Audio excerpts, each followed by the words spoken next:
Hey everybody, this is your boy Truett, and today is our next video in the series that we're doing, My Favorite Bible Verses, where I take a deep dive and I jump into my all-time favorite verses, my favorite passages, my favorite scriptures, the things that God has used over the years to touch my heart the most, to change my life the most, and use to prick my heart, motivate me, get me excited, but also soften my heart all at the same time. So this is going to be the next video in our series, My Favorite Bible Verses. And today where we're going to be is we're actually going to be in the whole chapter. So we're going to be in Daniel chapter 3 as we discuss a very well-known story about King Nebuchadnezzar, about Shadrach, Meshach, and Abednego, as you know, the three Hebrew boys, as a lot of people in the church call it. And the story about them being thrown into a fiery furnace. And I'm going to be touching on the whole chapter, but I'm going to be leading to one point. So one thing I wanted to start off the video with saying is that over the years, especially the past few years, and this was, probably a couple of years ago. So I found myself, as, going to church as the service would start, the choir and the praise team would start singing. I found myself being wrapped in and entangled in Daniel chapter 3. So as the praise team is singing and people are worshiping, the church service is going just during the worship part of the service, I found myself over and over and over, almost every single Sunday without fail, for better part of a year, just for months and months and months and months, I found myself, while everybody was singing, just reading the story on my phone over. And sometimes I would have my physical Bible with me, but most of the time I was reading it on my phone. And I just found myself over and over and over, for whatever reasons. God was, trying to get me to see something, get me to learn something, get me to understand something about the story in Daniel chapter 3, to the point where I was so consumed with the story that I really wasn't paying attention to the music.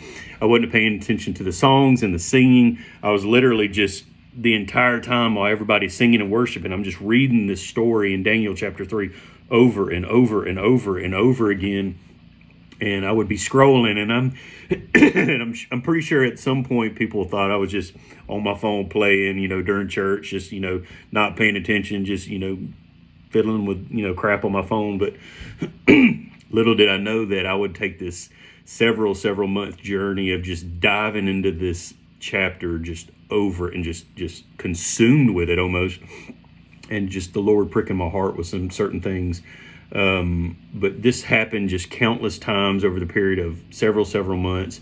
And God was starting to, show me stuff that I needed to see, things I needed to understand, that I would need for later down the road. So today, we're going to be in Daniel chapter 3, like I said. So let's have that conversation. Let's go with it. So I'm going to read the chapter, and I'm going to try to zip through it quickly. And then I'm going to get to a couple of points. So let's go. So Daniel chapter 3,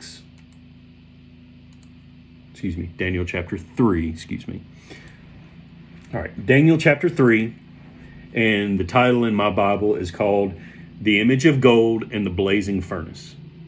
So it starts off like this, Daniel chapter 3. King Nebuchadnezzar made an image of gold 60 cubits high and 6 cubits wide, and set it up on the plain of Dura in the province of Babylon. He then summoned the satraps, prefects, governors, advisors, treasurers, judges, magistrates, and all the other provincial officials to come to the dedication of the image that he set up.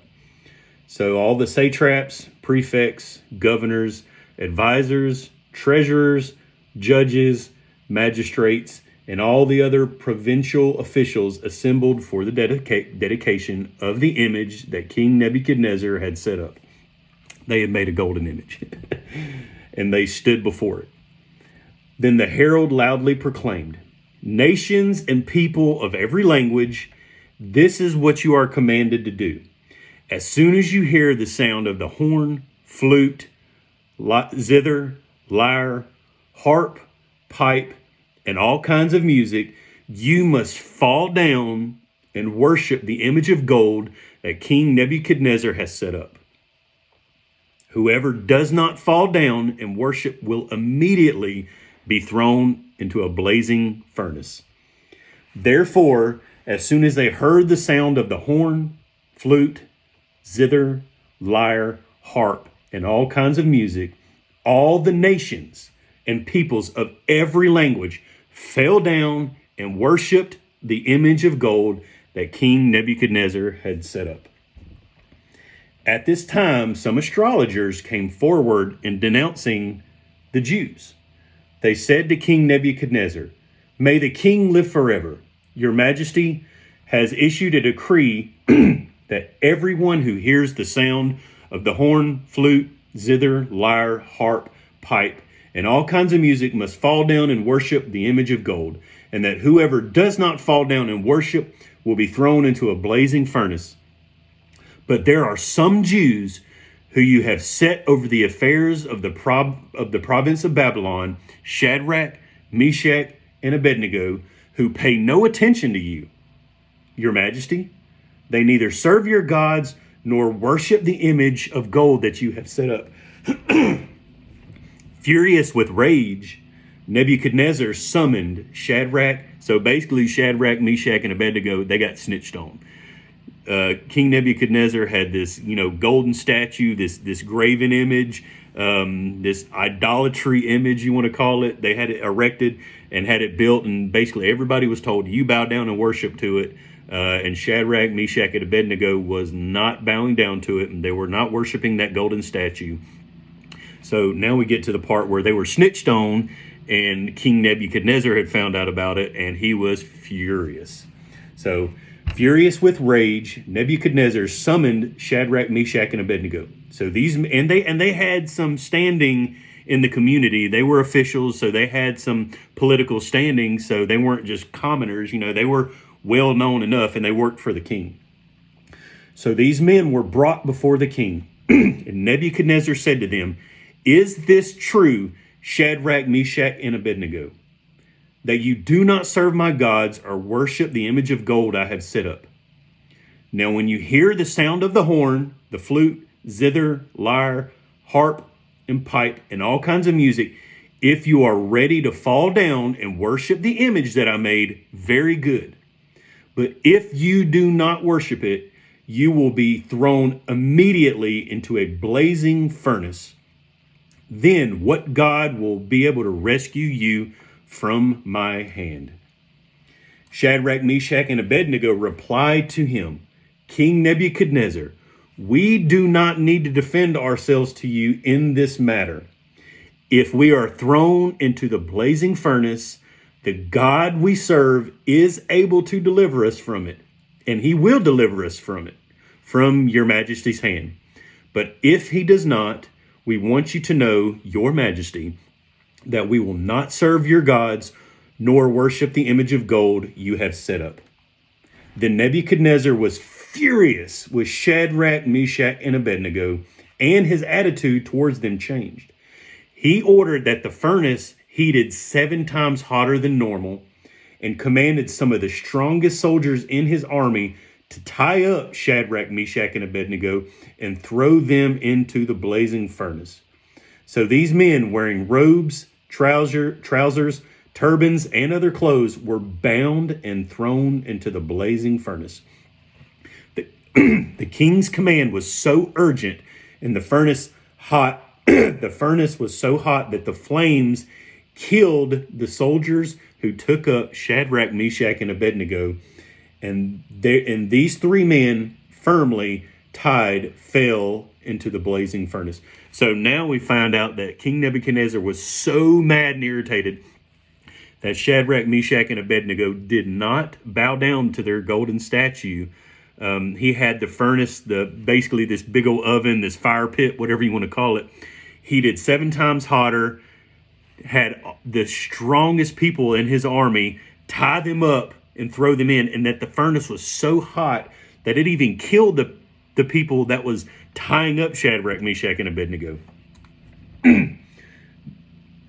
So verse 24, Then King Nebuchadnezzar leaped to his feet in amazement and asked his advisors, "Weren't there 3 men that we tied up and threw in the fire?" They replied, "Certainly, your majesty." He said, "Look, I see 4 men walking around in the fire, unbound and unharmed, and the fourth looks like a son of the gods." Nebuchadnezzar then approached the opening to the blazing furnace and shouted, "Shadrach, Meshach, and Abednego, servants of the Most High God, come out. Come here." So Shadrach, Meshach, and Abednego came out of the fire, and the satraps, prefects, governors, and royal advisors crowded around them. They saw that the fire had not harmed their bodies, nor was a hair of their heads singed. The robes were not scorched, and there was not even the smell of fire on them. Then Nebuchadnezzar said, "Praise be to the God of Shadrach, Meshach, and Abednego, who has sent his angel and rescued his servants. They trusted him and defied the king's command and were willing to give up their lives rather than serve or worship any god except their own God. Therefore, I decree that the people of any nation or language who say anything against the God of Shadrach, Meshach, and Abednego, they be cut into pieces and their houses be turned into rubble, for no God can save in this way." Then the king promoted Shadrach, Meshach, and Abednego in the province of Babylon. So, long story short, there was this golden image, this golden statue that was built. King Nebuchadnezzar had made a rule in all of the kingdom and all the land that everybody needed to bow down and worship this golden statue. There were 3 Hebrew boys that would not bow to any god besides their own. And when the king found out about it, he was furious. So he summoned them to himself. He questioned them. And then after they basically said, "Oh, king, we don't need to defend you or defend ourselves. We will not bow down to your golden statue. Our God is able to save us from you. He will save us from you. But even if he chooses not to, we will still not serve your golden statue." So King Nebuchadnezzar, and if you've been in church for any amount of time, you know the story. King Nebuchadnezzar had them wrapped up, bound, and tied. Basically, they was arrested. They were about to be thrown in the fire, and the fire was so hot that it killed the people that was actually tying them up. And they were thrown into the fiery furnace, and they were unburned, they were unscathed, they were unharmed, and God had protected them so much that their clothes weren't burned, and you couldn't even smell the smoke on them. And then when they looked into the fiery furnace, they didn't just see Shadrach, Meshach, and Abednego. They saw 4 people walking around in the fire, unharmed, untied up, perfectly fine, perfectly healthy. And some people within the church world, and a lot of people think, was this an angel of the Lord? Was it just an angel? Some people think that, and I'm not going to get into it on this video, but some people even think that this was even Jesus incarnate himself, but Jesus before he came in the flesh in the New Testament, that this was Jesus walking around with them in the fire. That's why there was 4 people seen in the fire, and they said one of the 4 looks to be like the son of a god. So that's why some people in the church think that this was Jesus, the pre-existence of Jesus, walking with Shadrach, Meshach, and Abednego in the fire. But anyway, so I wanted to read all that for a point, for a reason, and I'm getting to a specific point in this video. So one thing I noticed after reading this story for many months, basically, me and my wife, we were going to, church every single Sunday, and it seemed like without fail, every single Sunday, without fail, the choir singing, people are worshiping, and I'm sitting here reading this story over and over and over, just being consumed with it, and the Lord starts pricking my heart. And I didn't think about this till after the fact, but something I realized that God did not deliver them from the threat of being thrown into the furnace. God did not deliver them from the threat of being thrown into fire and being killed. God allowed them to go through it, but God took care of them in the middle of their problem, in the middle of a sticky situation, in the middle of a very, very bad circumstances. God was with them. Whether it was just an angel, whether it was the pre-existence of Jesus, no matter, we can go a million different ways with that. God saw put that they were protected in the fire, in their problem, in their bad issue of being, basically the king being mad at them and throwing them in a big old hot oven and saying, okay, you wouldn't do what I said, so now I'm going to get rid of you. And God allowed them to go through that, but God was with them and protected them the whole time. So that's not the point of this video, though. So I say all that to say this. I want to emphasize a few verses, and then we're going to get to my main point of the video. Verse 12 says, "But there are some Jews whom you have set over the affairs of the province of Babylon, Shadrach, Meshach, and Abednego, who pay no attention to you." So they were not paying attention to the orders of the king. They pay no attention to you, your majesty. They neither serve your gods nor worship the golden image you have set up. Furious with rage, Nebuchadnezzar summoned Shadrach, Meshach, and Abednego. So these men were brought to the king. And King Nebuchadnezzar said to them, "Is this true, Shadrach, Meshach, and Abednego, that you do not serve my gods nor worship the golden image I have set up? Now when you hear the sound of the horn, flute, zither, lyre, harp, pipe, and all kinds of music, if you are ready to fall down and worship the image I made, very good. But if you do not worship it, you will be thrown immediately into a burning furnace. Then what God will be able to rescue you from my hand?" And we know from the story that God rescued them. So he's mocking them, mocking their God. What God can save you? But guess what? God saved them anyway. That's the awesome part. But verse 16 says this: "Shadrach, Meshach, and Abednego replied to him, King Nebuchadnezzar, we do not need to defend ourselves before you in this matter. If we are thrown in the blazing furnace, the God we serve is able to deliver us from it. And he will deliver us from your majesty's hand. But even if he does not, we want you to know, your majesty, that we will not serve your gods nor worship the golden image you have set up." And that's going to be the crux of this video. Even if he does not, we're going to serve our God regardless. Then Nebuchadnezzar was furious with Shadrach, Meshach, and Abednego. His attitude towards them changed. He ordered the furnace to be heated 7 times hotter and commanded his strongest soldiers to tie him up and then throw them in the blazing furnace. So the men, wearing the robes, trousers, turbans, and other clothes, they were bound and thrown into the blazing furnace. The king's command was so urgent and the furnace was so hot that the flames of the fire killed the soldiers who took up Shadrach, Meshach, and Abednego. And these 3 men, firmly tied, fell into the blazing furnace. So, sidebar, something I wanted to mention, and this is in regard, and this is not the main part of my video. This is just something I've thought about after the fact. This is not what the Lord spoke to me a couple years ago when I was reading this chapter every Sunday and Sunday. I just reading it, just consumed with it. Regarding our current and modern political climate. In this story, Shadrach and Meshach and Abednego, they were being defiant to the king's orders. They were not paying attention to the laws that were set. But here's the big thing. They weren't being a jerk about it. Because when we read this story over and over and over again, when they were questioned, the way I'm reading this story is they were like, O King Nebuchadnezzar, your majesty. They were showing respect to the throne. They were showing respect to the king. They weren't being a stinking jerk, but they were still being defiant to the laws that were made by an ungodly king. They were trusting God, but they weren't being a jerk about it.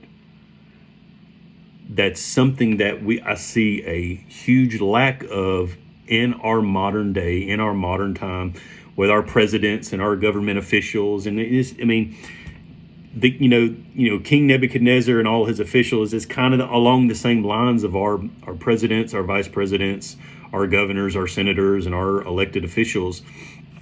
that sometimes there are laws that are made that are unbiblical, they're ungodly. But I see a precedence over and over in the Old Testament and the New Testament, not being hateful. It's okay to, what's the best way to say this? It's okay to be defiant against unbiblical concept and unbiblical laws and unbiblical leaders, but it's not okay to be a freaking jerk.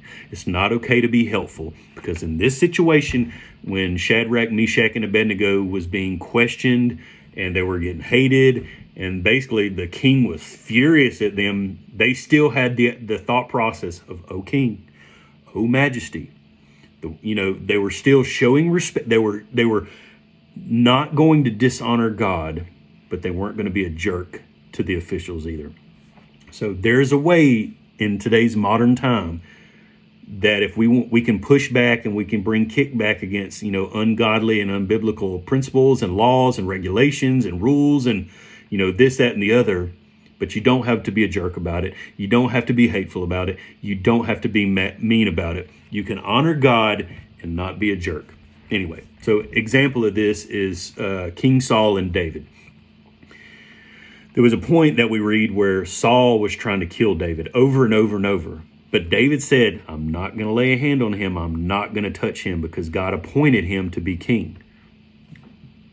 David respected the office of the king enough to where he was purposely not going to harm Saul, even though Saul was trying to kill him over and have him killed and over and over and over. David went about it in the proper way. And that is why I believe why the Bible specifically says, as far as you're concerned, be at peace with all people. I think that is what God meant. We can't please everybody. We can't make everybody happy. We're not going to have peace with everyone. We're going to have problems and issues with people. But that's why the Bible points out to, as far as we are concerned, the believer, the Christ follower, the believer in God, as far as we are concerned, be at peace with all people. We cannot control others, but we can control ourselves. And if we think of it like this, the fruit of the Spirit. I mean, there's 9 fruits of the Spirit listed in the Bible that Christians should be living. And the main ones are love, joy, peace, patience, kindness. And all those are important. And love is the most important. We have to love people. We need to be joyful. We need to be patient. We need to be peaceful. But the very, very last fruit mentioned in that list of the fruits of the Holy Spirit that us as Christians should carry is self-control. It is very overlooked. It is very underappreciated. It is very, underpaid attention to. But self-control is just as important as love. Self-control is just as important as peace. Self-control is just as important as joy. When we're dealing with people, we need to walk in self-control. As far as we are concerned, be at peace with all people. That's going to require self-control on our part as a Christian. So I digress. So anyway, so back to the story, back to Daniel chapter 3, and back to where I was going with that video. I said all that to say this, which this is going to be the whole point and purpose of this video is this. The sad part about it, and it's going to be the parts that we don't like, that we don't agree with, and sometimes we absolutely flat out hate it. Sometimes, and in this story, God was with Shadrach, Meshach, and Abednego. God saved them. God was with them. God ended up delivering them. He had them walk through the fire, and that's an awesome sermon to preach in and of itself. Now, the God walking with us through the fire, there's awesome songs about it. There's awesome sermons about it, and it's a real thing. God is there with us through the fire.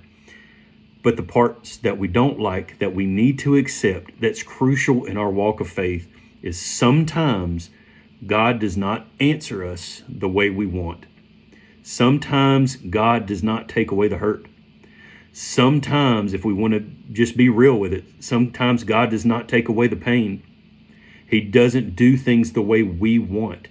God doesn't deliver us the way we want. He doesn't deliver our friends and our family the way that we want it. God doesn't do what we pray for sometimes. Sometimes the bad things become worse. And God does not do things the way that we want it done. That's where our faith comes into play. Examples of God not saving people from, horrible issues. I want to talk about a few New Testament examples that we could kind of lean on a little bit that could kind of apply to our lives a little bit more. And also share a few personal examples is Jesus being the greatest example for everything in our lives. When he was in the Garden of Gethsemane and he was praying, God, let this cup pass from me.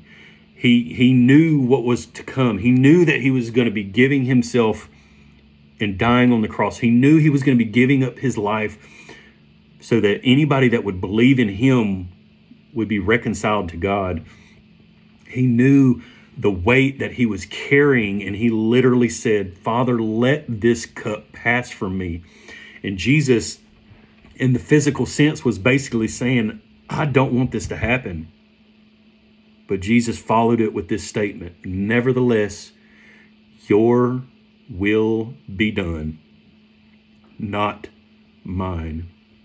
Nevertheless, I don't want this to happen.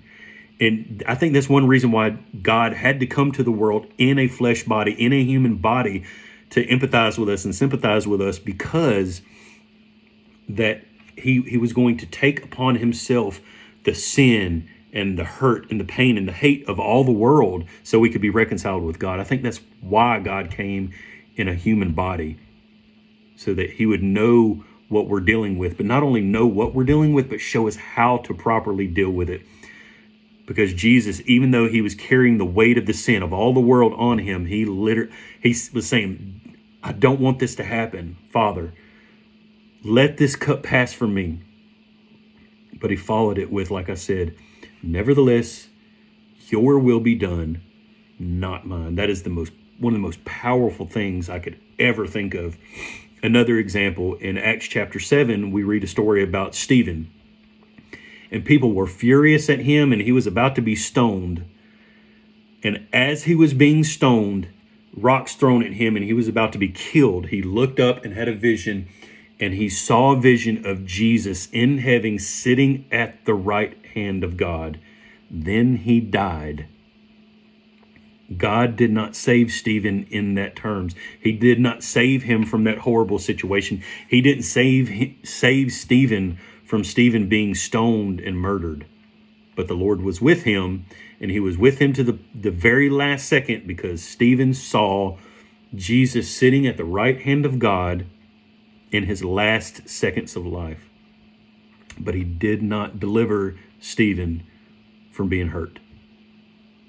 The Bible also points out that in some areas, that because of the unbelief of some people, that Jesus went around, he didn't do many miracles around certain people at certain times because of their lack of belief, implying that he didn't heal people, he didn't help people, he didn't do all these amazing things in certain situations. So it was literally implying that Jesus, whether purposely or unpurposely, didn't do some amazing things in people's life because of their unbelief. Probably things that people were praying for and asking God to help them with, and Jesus didn't do it because of their unbelief. And part of that, I'm sure there was somebody that needed healing, but it didn't happen. And I'm reading into the text a little bit, but if we're honest, that does happen. So something I read on the internet, and this was actually an article that I read, and I cannot take any credit from it. And I think it pairs perfectly with this video that I've been planning on doing, the story in Daniel chapter 3, and driving home my point that, sometimes God does not do the things we ask for and pray for. God does not do the things we want. God does not do the things we need. Sometimes God doesn't do things the way we desire. And I read this article and I'm like, man, that's awesome. So I just wanted to share it with you guys. And it's this, and I can't take any credit for it because this is not me. It says this: this does not mean that every time a person isn't healed, it is because of a defective faith, or that if only a more robust and doubt-free faith were an exercise, that healing would inevitably follow. But it does mean that faith is very important. In my book on spiritual gifts, I asked the question, why did Jesus emphasize faith? Neither he nor his father needed it. They could have orchestrated life in such that something other than faith would be the condition on which we would be healed.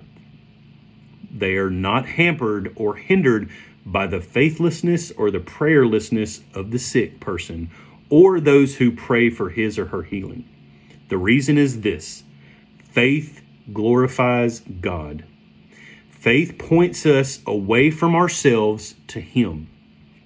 Faith turns us away from our own power and resources to his. Faith says, Lord, I am nothing and you are everything. I entrust myself to your care. I cling to you alone. My confidence is in your word and character no matter what happens. Faith is not a weapon by which we demand things from God or put him in subjection to us. Faith is actually an act of self-denial. Faith is a renunciation of one's ability to do anything and a confession that God can do everything. Faith derives its power not from the spiritual energy of the person who believes it, but from the supernatural efficacy of the person who is believed in, who is God. And I read that and I'm like, oh my gosh, that is amazing. But anyway, back to some of the points we were talking about. Another thing, a couple of examples, is where God didn't do things the way people probably wanted and asked for and prayed for was this. Jesus's hand-picked disciples, his original 12 disciples, some of them died horrible deaths. They were murdered. They were martyred. They were boiled alive. They were crucified upside down. And reading into that, it is implying that God did not save them from their immediate trouble, kind of like when we read about Stephen in Acts chapter 7. And here are two personal examples. And I'm going to kind of wind down the video right here. Two personal examples. As some of you may know, and some of you don't, that 13, 14 years ago, my mom was in a very, very bad wreck. My mom almost passed away. My pawpaw, the most amazing man that ever lived, in my opinion, that I ever knew, that I will ever know, my pawpaw ended up passing away weeks later due to his injuries. And my mama was bound to a wheelchair for 10 years. She's bound into a wheelchair for a decade due to her injuries. But she still trusted God, and God still used her to change people's lives. People were getting saved through her life, but that was not the ending that my family wanted or desired.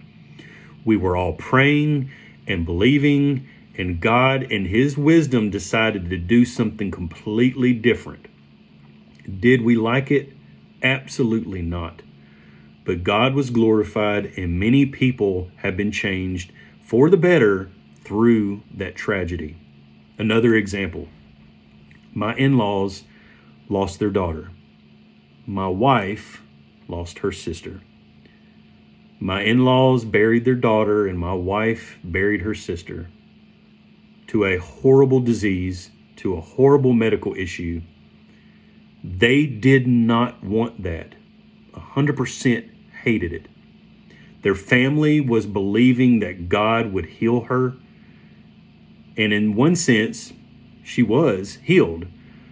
But after she passed away, God spoke to my father-in-law and said, have faith. She is healed. She's with me. That's not the outcome that their family wanted or prayed for. But the miracles that God did on the back end of their story, on the back end of their family, on the back end of that tragedy, it was amazing, and still to this day, it is mind-blowing. God using the life and the passing of that sweet teenage girl, God was glorified. As hard as it seems to comprehend, as much it is not liked, as much as it was hated at the time, God was glorified, and God did amazing things. And God did not save and heal her the way that the family wanted her to be healed. I'm reminded of a verses that say things like, in this life, we're going to have many troubles and trials and tribulations, but God delivers us from them all. Now, I will say this. How the Lord delivers us is going to be up to him. This is the part of our faith that we have to come to grips with. It's his sovereignty. It's his will. It's not ours. On a side note, I plan on doing a video with a buddy of mine soon, so y'all be looking out for that. And it's literally, the video is going to be kind of about the differences between our prayers and God's sovereignty. It's going to be a video about our will versus God's will. So be out on the lookout for that one. So like in Daniel chapter 3 verse 28 points out, and this is the whole crux of the video. Then Nebuchadnezzar said, "Praise be to the God of Shadrach, Meshach, and Abednego, who sent his angel and rescued his servants. They trusted in him, and they defied the king's command and were willing to give up their own lives rather than serve or worship any god except their own." Shadrach, Meshach, and Abednego, in that story in Daniel chapter 3, it was noticed that they were willing to give up their own life to not compromise their faith in their God. This reminds me of passages when Jesus was saying things like, if you want to save your life, you're going to lose it. But if you lose your life for my sake, you're going to find it. Real life in him. Real life. So ending this video, this is the whole point of that whole story, the whole point of all of this. Sometimes God does save us. Sometimes God does bring deliverance. Sometimes God brings healings. But sometimes reality, the fact of the matter is, sometimes God doesn't do this. Sometimes God does not save us from our present trouble. God sometimes does not deliver us. Sometimes God does not bring the healing that we want, that we need, that we desire, that we pray for. But us as Christians, as believers in Jesus, no matter what, we still must trust, serve, and believe in God. We can believe all we want, and we should, like Daniel chapter 3 points out. When Shadrach, Meshach, and Abednego said, "O King, our God is able to deliver us, and he will deliver us." But then they followed it with, "But if he does not, we're still going to trust our God." Like Jesus was in the Garden of Gethsemane, just in agony and in prayer, "Lord, let this cup pass from me."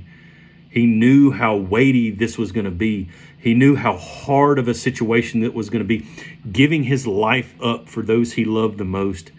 In his flesh, as a human, not wanting that to happen, but he literally followed that with, "Nevertheless, your will be done, O God, not mine."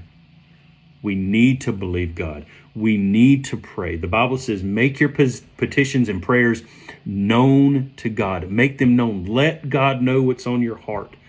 But something I've been focusing on the past couple of years is this. Believe with all your heart. Pray as much as you can. Trust God every moment of every day. But this is where I'm at in my life. Don't tell God how it's supposed to be done, because sometimes God does not do what we want. Sometimes God does not do what our flesh wants. The call on our life as a believer is not to tell God how to do it or when to do it or what to do. The call of God on our life is this: no matter what, follow Jesus. Trust Jesus, because by him all things were made, and through him nothing was made that has been made. In him is life, and that life is the light of all mankind. And I want to point out this. I briefly mentioned my mama and pawpaw My mom having that wreck, and my papa ended up passing away a couple of weeks later due to his injuries. The most godly man I'd ever met, will ever meet. Like my papa told me my whole life growing up as a young kid and as a teenager, he used to tell me, trust in the Lord with all your heart. Don't lean to your own understanding. Sometimes in our prayers and the things we want, the things we desires, the things we need, the things we want, we try to lean on our own understanding of what we want and what we need instead of saying, nevertheless, Lord, your will be done. Kind of like Shadrach, Meshach, and Abednego in this story. They were fully confident our God is able to save us. Our God will save us. But they followed it with if God does not, O King, we will still not worship your golden image. They were respectful with it. They weren't jerks about it. They defied the laws of the king, but they did it with the heart saying, we are going to trust our God regardless whether God saves us or whether God does not save us. That is the point that we need to come to in our life. Whether God does what we want or not, whether God does what we're praying for and believing for or not, whether God heals that person or not, whether God saves us from this, that, or the other or not. The hard truth, the hard fact of the matter is, will we trust God in the worst moments imaginable? That is the call of God on our life. So my thoughts are this: don't trust your prayers more than you trust God himself. Let's not, as hard as it is to accept, as hard as it is, let's not trust our heart's desire. Because the Bible says over and over and over, and I talked to a buddy of mine recently about this, the heart is wicked and evil above all. Our heart can lead us astray. Our heart can tell us the wrong thing at the wrong time. Whether we realize it or not, it can. We don't need to trust ourselves more than we trust God. We don't even need to trust our own prayers and our own desires more than the will of God himself. As hard as it is to accept, sometimes God does not do that thing that we're wanting, the thing we're desiring, the thing we're praying about and pleading for. And God, I believe you can. God, I believe you will. But God, if you don't, we need to have the heart of, God, if you don't do this thing that I'm asking for, I'm going to trust you anyway. I'm going to love you regardless. So that's my take on that. We need to trust the Lord no matter what, whether God delivers us or not, whether God does the amazing miracle or not. No matter what, we need to trust God through Jesus regardless of the outcome. That's my take on that. This is Truett's Word on the Word. Please trust the Lord with all of your heart. Don't lean on your own understanding. And as hard as it is to accept sometimes, don't even lean on your own prayers. Trust God more than anything that we could ever do, think, or say. This is Truett's Word on the Word, and hopefully I'll see y'all on the next video. Peace.